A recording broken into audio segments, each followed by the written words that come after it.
Lumbering slowly towards us came three huge mechanical monsters, such as we'd never seen before. Bert, Channy. The Tank Mark I marked both the dawn of armoured warfare and the start of a whole tank lineage that would soon find its treasured places within almost all armies of the world.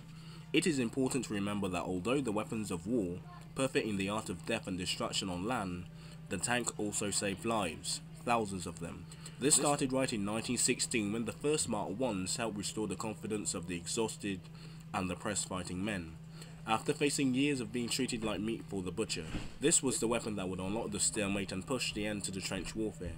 The first tank, the Little Willie. The Mark I tank was the first operational tank in the British Army and in the world. It was based upon the Little Willie, the Lincoln Machine Project, supported by the Land Ship Committee, headed by Walter Wilson and William Tritton. It was largely an attempt to overcome the previous model's issues. One of the solutions was to avoid adding a turret, and mounted the guns on the spokeston instead. The Little Willie, also known as the Lincoln Machine No. 1, was tested and modified, and the lessons were taken in account for the development of the Mark I, and it is the prototype called Big Willie, or more commonly, Mother. In December 1915, the final prototypes were ready for the first trials. They would take place in April 1916. It was officially called Her Majesty's Land Ship Centipede. It was to be known correlaterally as Mother or Big Willie, as a joke directed towards the German Kaiser and the Crown Prince, both named Wilhelm. In the meantime, the Tank Supply Committee succeeded the Land Ship Committee under the chairmanship of Albert Stern. Other members included Ernst Winston, the head of the committee, General Haig, who acted as a liaison officer, and Hugh Ellis, who would later become the commander of the tank force in France. The trials were held up in an impressive reconstruction of no man's land with trenches, parapets, craters and barbed wire, and impressed all officers except the Secretary of War, Lord Kitchener. Despite of this, the order was secured for 150 tanks of 2 batches, with one order being issued on the 12th of February 1916 and the other on April the 23rd.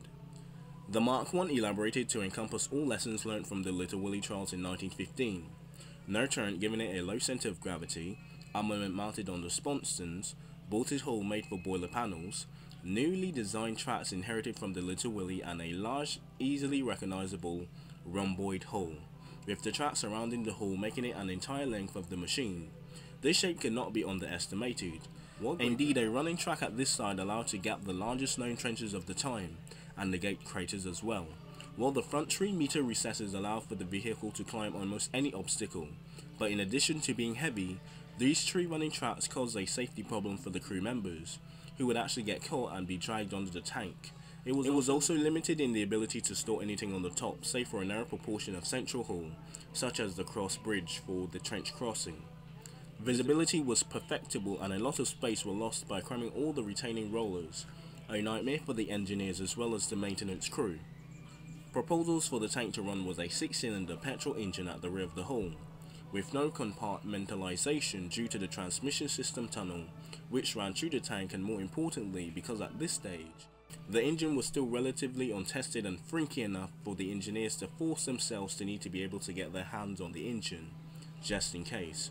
In addition, the engine was pushed quite hard to carry 28 tons of steel with just 150 horsepower, with the crushing load of 3.7 miles per hour or 3.0 HP miles per ton.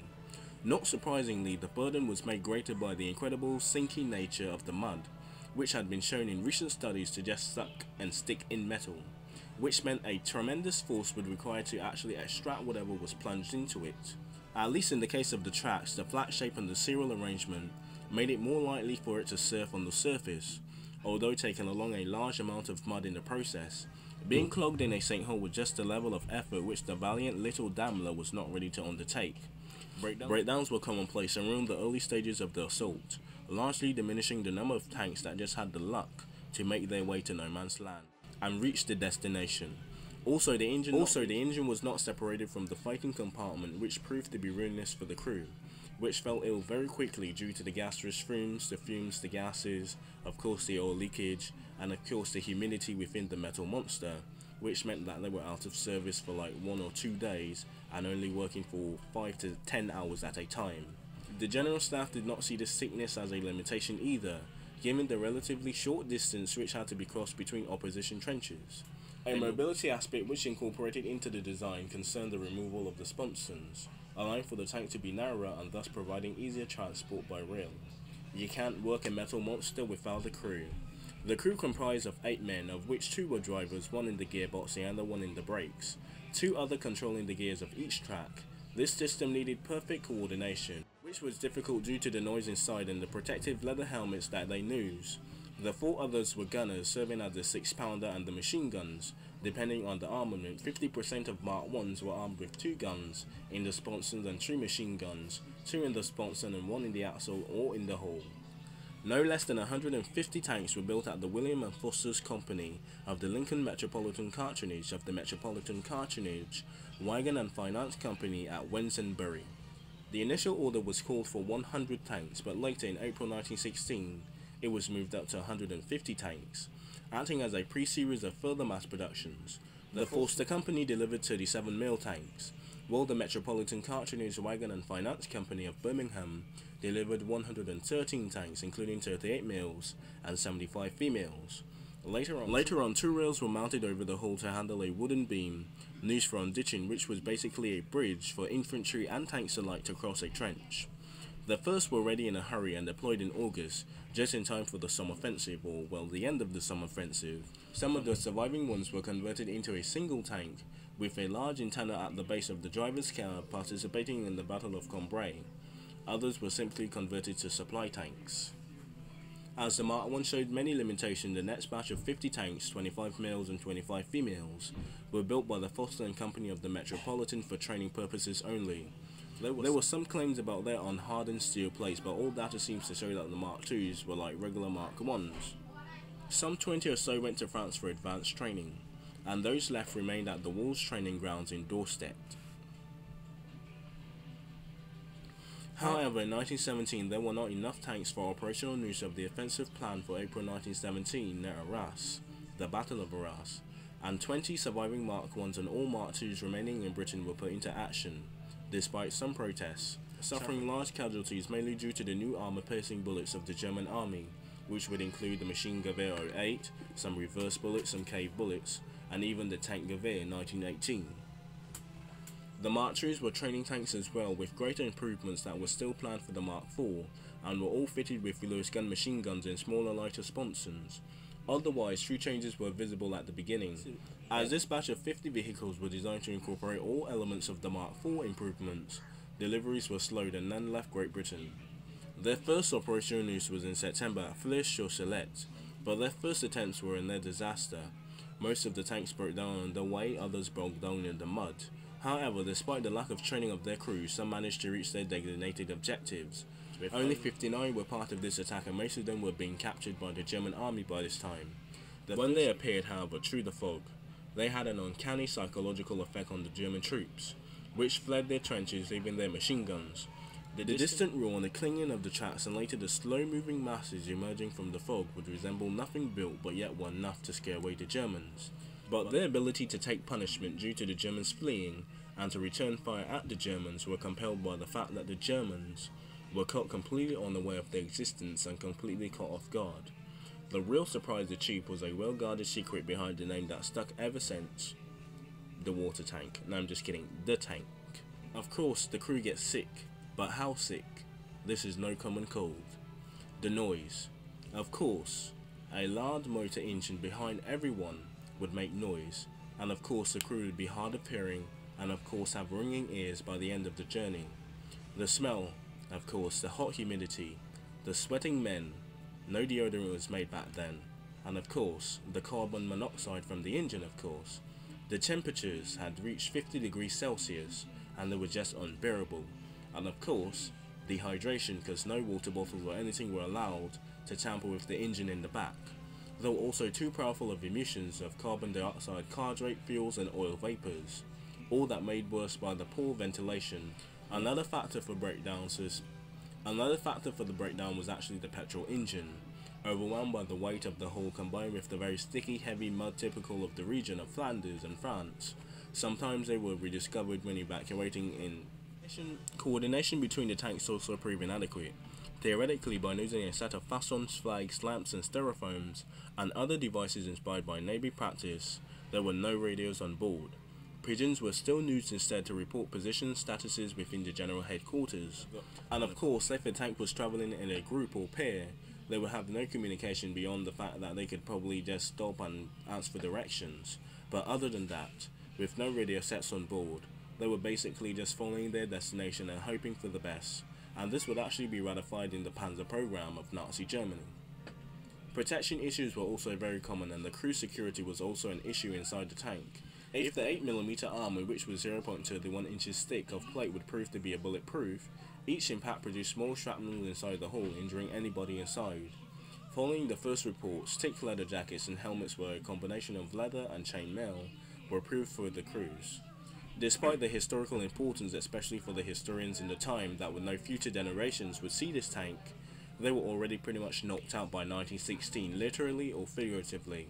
There were some that survived, and of course 20 or so went to the Walls training camp in Austria, but of course other tanks would basically be in combat duty, especially in the Nivelle offensive, so most tanks of Mark I lineage were pretty much destroyed, and only some surviving tanks at the Boberton Museum, where the first Mark V and the first Mark I tanks could be seen. So pretty much the tank was basically dead by the end of 1916, early 1917. Well, this is basically the end of the video, and I will go into the differences between the Mark 1, 2, 3, 4 and 5 and Liberty, but basically all the tanks remain the same except for a couple of improvements with the traction and the hull.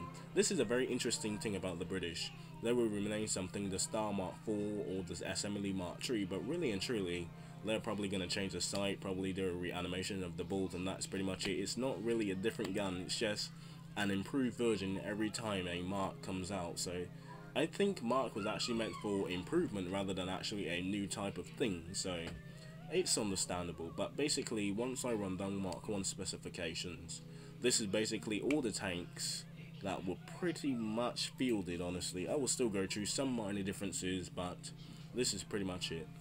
So the dimensions were length of 26 feet by 792 meters, length with the tail were 32 feet and 6 inches, which was 9.92 meters, the width was 8 feet and 4 inches or 2.5 meters, width with sponson with 13 feet, width with the sponson attached was 13 feet and 20 inches, the length was 26 feet or 7.92 meters, the length with the tail was 32 feet and 6 inches, which was 9.92 meters, the width was 8 feet and 4 inches, which was 2.53 meters. The width with the sponson added was 13 feet and 2 inches or 4.3 meters. The height was 8 feet or 2.42 meters. The total weight for the females were 27.5 tons and the males were 28.4 tons. The crew was basically 8 for all of them. The propulsion or the engine was the British Foster Delmere night sleeve valve. The propulsion or the engine was the British Foster Delmere night sleeve valve, water-cooled straight 613 litre petrol engine of 105 horsepower or 100 rams per minute. The armament male tank, 2 Hotchkiss guns, the quad F 6-pounder guns, which were 75mm or 1.4 meters with a long barrel.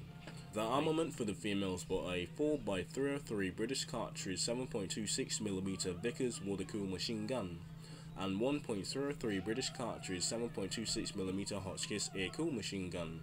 The armor was around 6 to 15mm thick. The track lengths were a length of 8.5 or 8.5 inches, which was 21.5 centimeters. The width was 1 feet and 8 inches. The sponson hatch length was 2 feet and the width was 1 foot and 4 inches. The rear hatch was 2 feet and 3 inches, the width was 1 foot and 3 inches, and the total production of the Mark I was 150. Of course, there were more improved naval guns added to the tank, better traction, of course there were better pillboxes and stuff to fire from. Of course, they actually added a chassis-like thing, which is a very robust cubicle kind of thing on the front of the tank, which is very interesting. You have to research that one, but that only came with the Mark 6 and the Mark Liberty, which were the last tanks ever to have the rhomboid configuration, so that's pretty interesting to check out. If you want to check out the tank after the Mark 5, and I think in Battlefield 1 you drive the Mark 5, you could go and search online right there, but from 1 to 4 and even 5, there were not really much differences. So Mark 1 was basically the first tank, 2 was slight improvements on overall effectiveness, Mark 3 was actually for training only, Mark 4 was actually slightly better than all 3 so far, and it actually had the rails which would actually lead to the bridge crossing device that I will talk about like 3 or 4 times during the whole thing. And of course the Mark 5 would basically be an improvement over the Mark 4, and of course the Liberty and the Mark 6 had the chassis thing, which had a cubicle box thing to fire from, especially when the France had the rotating turret tank, the FT Renault. The British tried to stay ahead of the curve, so that's interesting to see. So anyway, hope you enjoyed tanks. It was kind of actually not bad. I'm kind of into armor myself, playing a lot of War Thunder and stuff like that, so it was actually a pretty fun and easy episode to make. And this might be the last tank we see until maybe Germany with the AV7, but even then that is like 1918 all the way to the end of the war, so we can talk about production and the crew, but other than that, that's pretty much it. But still, one of the first tanks, and one of the first and last to have their rombustical design. And of course, tank would actually come from water tank. If you didn't know, special trivia, there you go. I hope you enjoyed, and I hope you learned about the tank. I'm more talking about combat effectiveness and the crew rather than the whole story of how it's made, because the tank was actually part of the Land Ship Committee, which was actually a naval department of the British Army for naval stuff, for like land bombardments and stuff like that. So it's pretty interesting to see how the tank came to be. But if you want to watch some real tank videos, you should go, well, not to Bowerton Museum, Tank Museum, but you should go to their channel and look at their tanks. And a lot of people, I wonder if I could get a top 5 tanks one of these days. You know your boy got to pick the Renault FT 1918, of course. But anyway, hope you enjoyed, hope you learned something, and I think that's pretty much it. Mark 5 tank, L.A.S.T, Zebuher, the Somme. That's pretty much the British season. And like I said, Germany has like the last armored thing. I might do the car, I might do cars, but the Ottoman Empire used the Austria Hungarian car, so I don't know, I guess. Alright, learn something, my dudes. I'm out of breath and my throat is sore. Learn something. Oh god, what's straight? Learn something, my dudes.